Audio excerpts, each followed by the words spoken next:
Bom dia, boa tarde, boa noite, boa madrugada, concurseiro. Voltamos aqui para estudar a nossa Lei 5.251 de 85, Estatuto dos Policiais Militares do Pará. Na nossa última missão, nós tínhamos visualizado a questão das obrigações e dos deveres. E aí nós fixamos as obrigações de valores, fixamos as obrigações de ética e falávamos sobre as proibições e os deveres, né? E hoje nós vamos voltar justamente com as proibições e os deveres. As obrigações nós colocávamos ali que elas tinham aquela característica de estarem voltados para o cumprimento da missão do policial militar. Então, nós tínhamos visto ali a questão de ter amor pela profissão, né? A questão de trabalhar voltado para a questão da manutenção da ordem pública, a manutenção da segurança interna do Estado, né, que foi, inclusive, a finalidade principal que a gente fixou logo na nossa primeira missão em relação à responsabilidade que é cabível ao PM do Estado do Pará. Tá? Falamos também que o agir desse policial militar precisa ser baseado na ética, na moral, no pudor, né, aquela característica de trabalhar dentro da eficiência, de trabalhar dentro da questão da probidade, da boa-fé, né, buscando ali o cumprimento das leis, buscando ali o interesse público de fato que a gente tinha colocado, que seria ali a preservação da segurança do cidadão. Né? Também visualizamos uma particularidade muito importante que a gente colocou aí como destaque, que era o abster-se de valer-se do seu posto de graduação de policial militar para atuar em proveito próprio. Então, a gente falou ali do princípio, né, da impessoalidade que está previsto no artigo 37 da Constituição Federal, e a gente retrata também quando a gente fala dessa obrigação ética. E aí, dentro dessas obrigações, dentro do agir de acordo com essas obrigações, o legislador ele se preocupou em trazer aí as proibições, né? Então, ele vai dizer que é proibido comercializar, né? Então ele vai, a primeira proibição que a gente coloca aí, né? A gente trabalhou primeiro as obrigações, então hoje a gente visualiza as proibições, que na verdade são bem menores do que até as próprias obrigações elencadas pelo legislador, porque ele vai trazer inicialmente a ideia de que é proibido ao PM comercializar, comerciar ou tomar parte em administração ou gerência, administrar ou gerenciar uma sociedade, a não ser que dentro dessa sociedade, esse policial militar, ele funcione como cotista. Então, se ele for um cotista, um acionista, se ele detiver uma cota dentro dessa sociedade ou uma ação, a gente sabe que existem sociedades que, elas são sociedades que têm a sua divisão financeira baseada em cotas ou baseado em características de ações, né? Você é um acionista, você é um cotista daquela determinada empresa, daquela determinada sociedade. O policial militar, ele pode ser um acionista, ele pode ser um cotista, mas ele não pode gerenciar ou administrar uma sociedade. Então, ele coloca aqui como proibição justamente essa ideia de gerenciar ou está ali como administrador, administrar essa determinada sociedade. Lembrando que ele poderá ser um sócio cotista, poderá ser um sócio acionista, mas não poderá gerenciar ou administrar essa sociedade. Além disso, ele vai nos dizer que esse PM ele também não vai poder realizar comercialização, ele não vai poder comerciar em relação a essa sociedade. E aí ele traz essas obrigações. Então, como eu falei, são as duas obrigações aí bem reduzidas em relação, as duas proibições bem reduzidas em relação às proibições, às obrigações que a gente já tinha visualizado anteriormente, tá? Só que o legislador também se preocupou nessa parte em nos fixar aí a ideia dos deveres. Então, nós vimos aí as obrigações, vimos as proibições e o legislador também se preocupou com os deveres, tá? O primeiro dever que ele traz para a gente, né, elencado aí no Estatuto, é a questão da conceituação. Então, ele vai colocar para a gente aí que esse PM, ele vai ter o dever de conceituação. E que dever seria esse? E aí ele elencou vários mecanismos que vão traduzir essa ideia da conceituação. Dedicar-se ao serviço. Então, a dedicação ao serviço, que de certa forma nós já tínhamos visto nas obrigações, né, o cumprimento da missão, com amor à profissão, né, com o cumprimento das leis e as obrigatoriedades que são intituladas em legislações próprias voltadas para a Polícia Militar do Estado do Pará. Mas aí ele fala em dedicação com fidelidade. Então, dedicar-se ao trabalho com fidelidade à instituição, a organização Polícia Militar, seria um dever de conceituação assim traduzido. Cultuar os símbolos nacionais, né? Se nós formos para o artigo 13 da Constituição Federal de 88, a gente visualiza quais são os símbolos nacionais. Então você tem lá o hino, a bandeira, os selos, as armas, e esse próprio artigo 13 já nos diz que os estados poderão ter os seus símbolos próprios, respeitado, claro, os símbolos nacionais. Mas o legislador do Estatuto do Pará, da PM do Estado do Pará, se preocupou em trazer para a gente que seria um dever de conceituação a preservação dos símbolos nacionais. Não que se vá deixar de lado os símbolos do Estado, mas uma preservação maior em relação ao culto aos símbolos nacionais.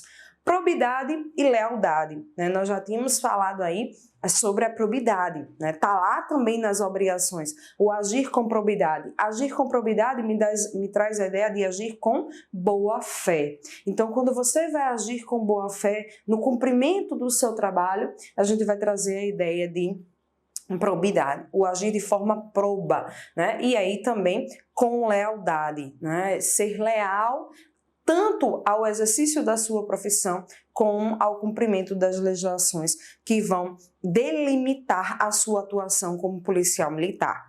Disciplina e respeito à hierarquia. A gente falou logo no início das nossas aulas sobre hierarquia e disciplina. A hierarquia vai nos trazer aquela ideia de grau de responsabilidade distribuída entre os postos e graduações, né, que a gente também trabalhou, a gente fez a nossa escala hierárquica, então a gente já sabe como funciona essa noção de hierarquia.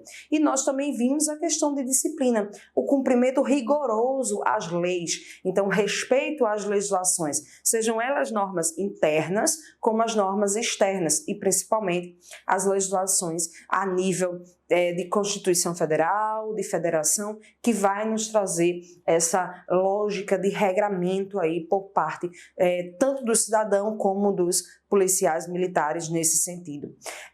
O cumprimento das obrigações, né, é um dever que também está lá previsto nas obrigações, cumprir todas as suas obrigações que lhe são impostas, desde que manifestamente legais, desde que sejam obrigações que estejam definidas em lei para a sua atuação como policial militar.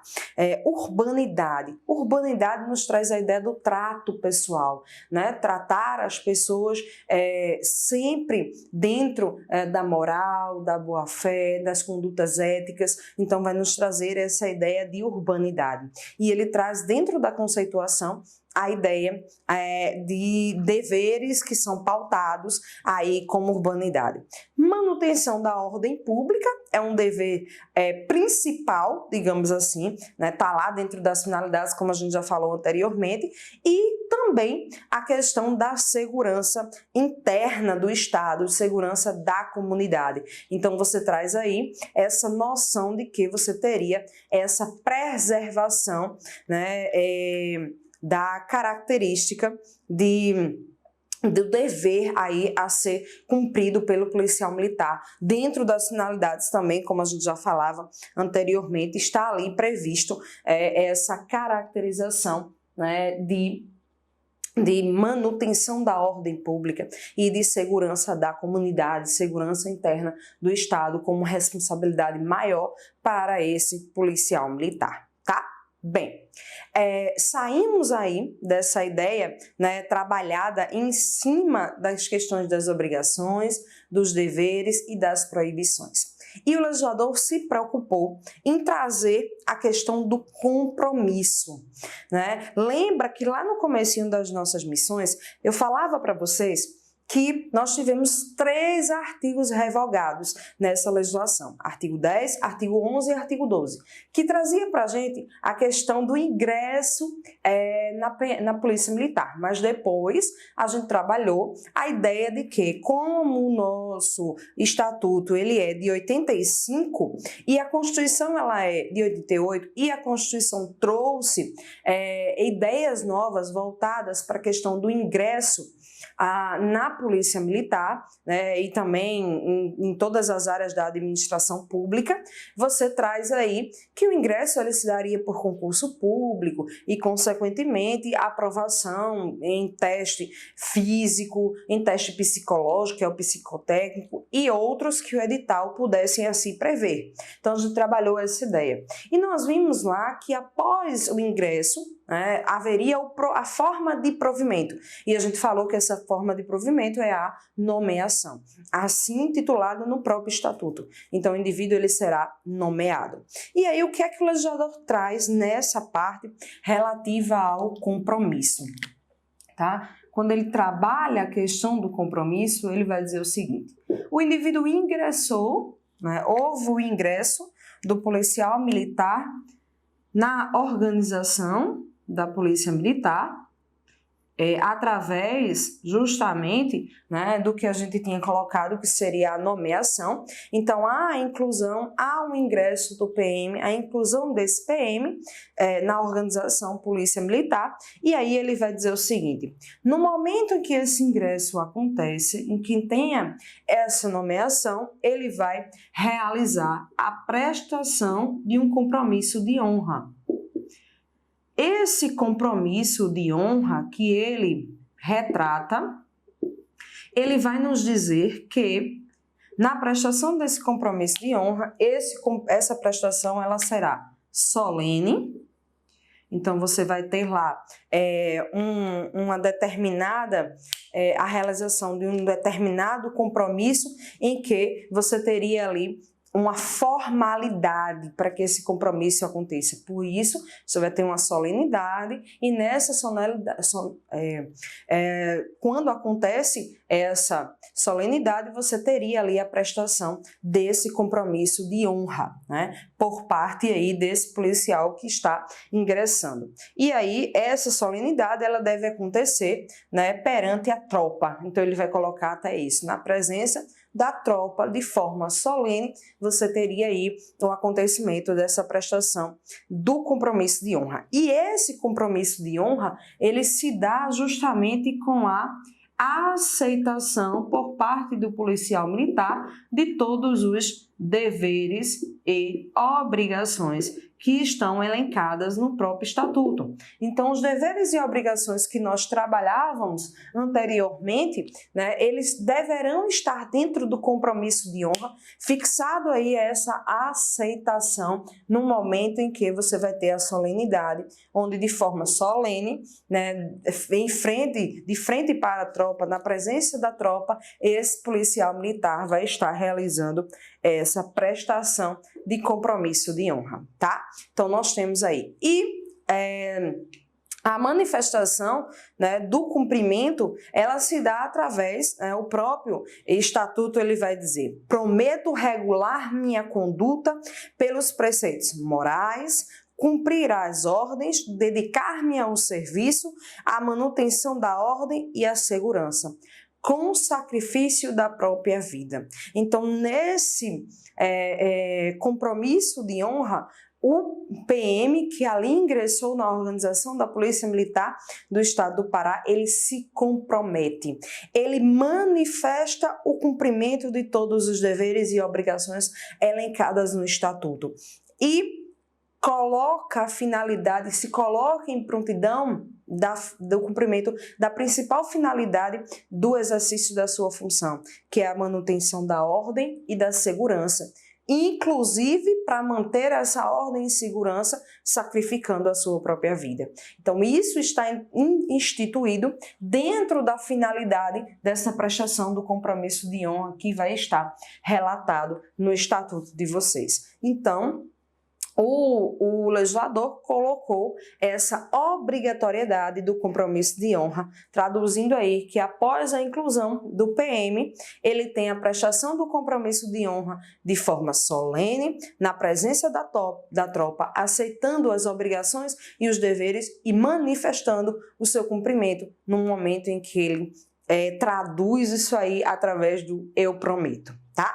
Então, a gente fixou a ideia do compromisso que está diretamente vinculado às obrigações, aos deveres e às proibições que nós trabalhávamos na missão anterior e, consequentemente, no comecinho dessa nossa missão, tá?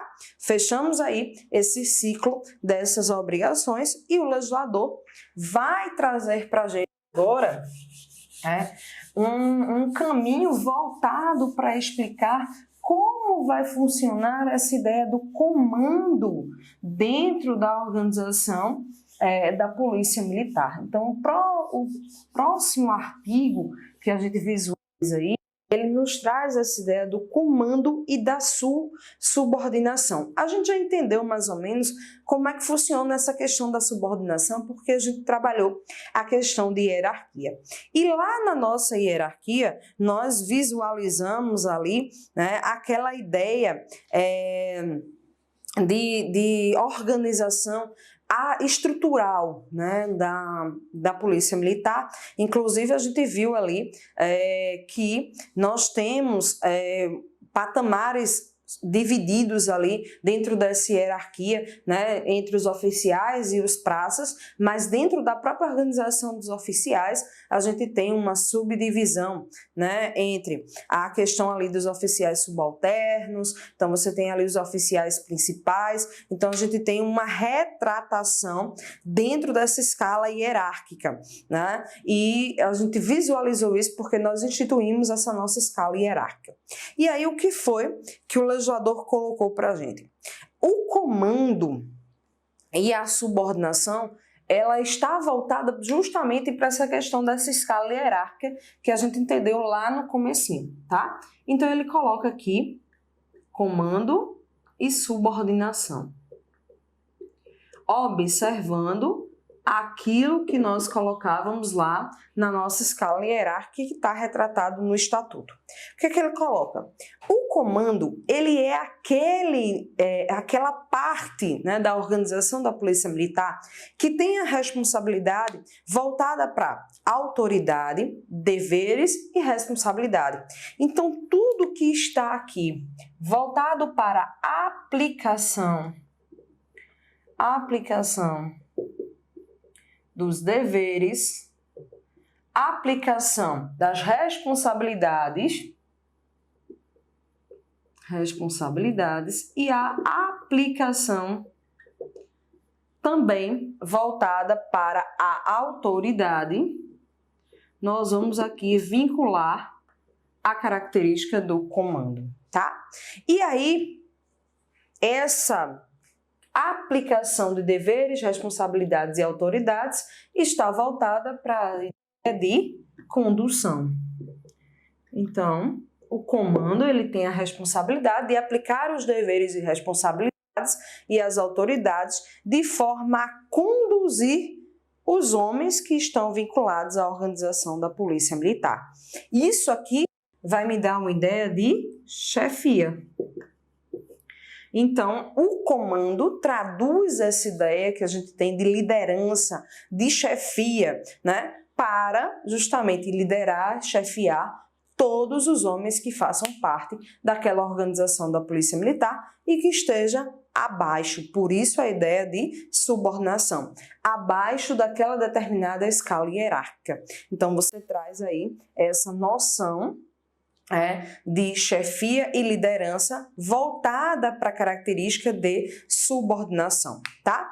E a quem vai caber, né, essa questão aí da chefia, da subordinação, da condução dos deveres, responsabilidades e autoridades? Então, ele coloca para o oficial. Então, cabe, no caso, a legitimidade, a gente pode até colocar dessa forma, a legitimidade, né, para essa chefia, legítimo aí, seriam aí os oficiais, tá? Então, os oficiais, dentro daquela escala hierárquica que a gente já colocava logo no início, né, nós teríamos ali a responsabilidade e a legitimidade para realizar essa aplicação dos deveres, responsabilidades e autoridades, conduzindo todos os homens que façam parte da organização da Polícia Militar, instituindo aí o que a gente chama de chefia.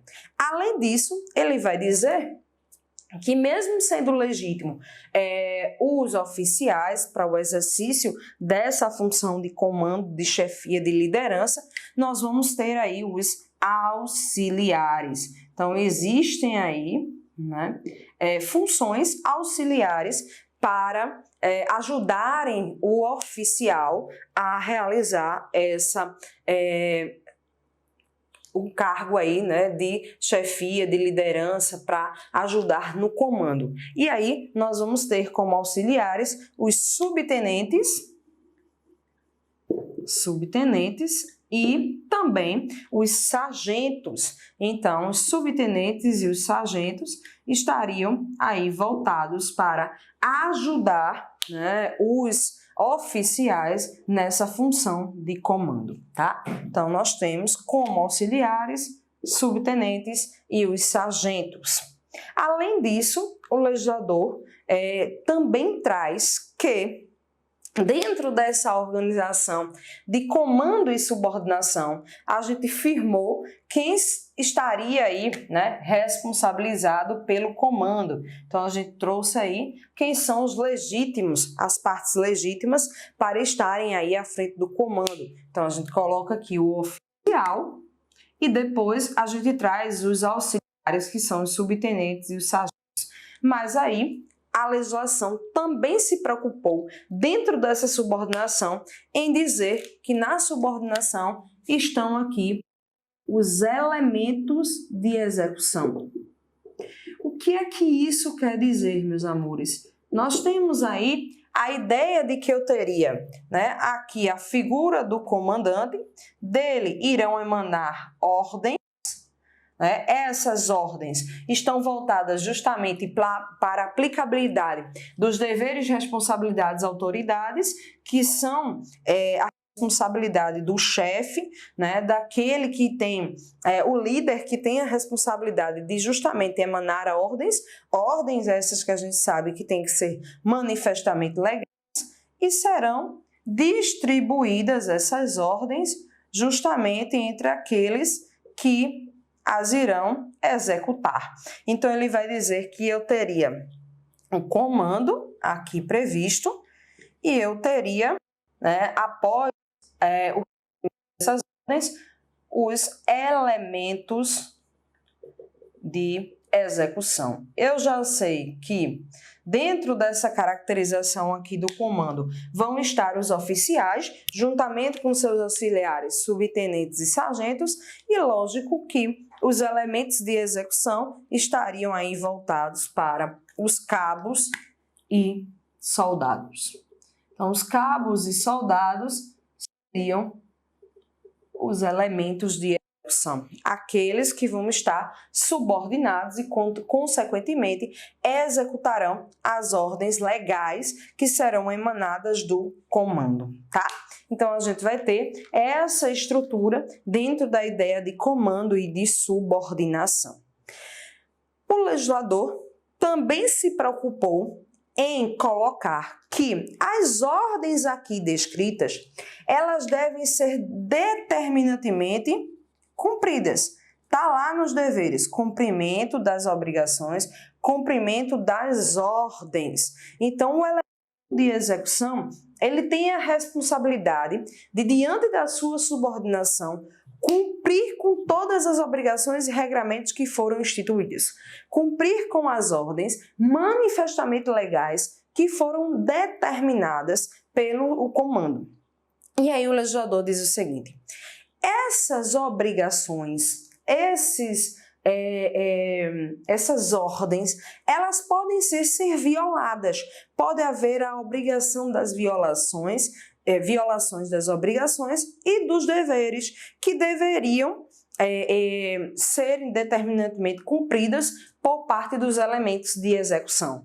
Ou até mesmo dentro da própria ordem, né, de escala hierárquica, haver um descumprimento a partir dessa ordem, né? Você teria ali um capitão que emana uma ordem e aquele que está abaixo dele não vem a cumprir. Ou então você tem, né, o próprio major ou um tenente que emite uma ordem que está subordinadamente, hierarquicamente subordinado a ele, acaba não cumprindo essa determinada ordem. Então, nós teríamos aí a possibilidade de violação das obrigações e dos deveres. E aí ele vai dizer, quando essa violação das obrigações e deveres vai acontecer. E aí o legislador nos colocou 3 situações, tá? As violações dos deveres e das obrigações podem gerar crimes. Esses crimes que a gente retrata no Estatuto são aqueles crimes que vão estar descritos no Código Penal Militar. Então, o Código Penal Militar, ele vai retratar quais seriam os crimes que são gerados a partir de violações que vão acontecer aos direitos e obrigações. Só que, além dos crimes, ele diz que nós temos a possibilidade de acontecimento de contravenções. Professora, qual a diferença entre crime e contravenção? A aplicação ali da punição que o indivíduo vai receber. As contravenções, ela tem a ideia de ter um menor potencial ofensivo, portanto a punição ela será menor. A ofensa à sociedade ela é menor. Essa também é outra diferenciação que a gente pode colocar entre crime e contravenção. No crime você teria uma ofensa maior, com amplitude maior. Já na contravenção você tem uma ofensa que acontece, mas é uma ofensa que ela não tem uma amplitude muito grande em relação à sociedade. E além disso, ele vai nos falar em disciplinar. Então nós temos aí as 3 formas que podem ser elencadas, né, e traduzidas para a questão da violação às obrigações e os deveres. Então, nós teríamos aí a caracterização de que, violando as obrigações e os deveres, os indivíduos estariam entre a possibilidade de serem imputados em crimes que vão estar instituídos no Código Penal Militar, contravenções ou transgressões disciplinares que vão estar descritas justamente lá no regulamento disciplinar. Então, quando você observa o regulamento disciplinar, você vai ver quais são os tipos de transgressões que vão estar lá instituídas, tá? Então, seriam as 3 formas que a gente tem de verificar essa condição aí de violação às obrigações, de violação aos deveres que vão estar instituídos no Estatuto. Só que não basta apenas, né, que se verifique ali que houve a possibilidade de violação.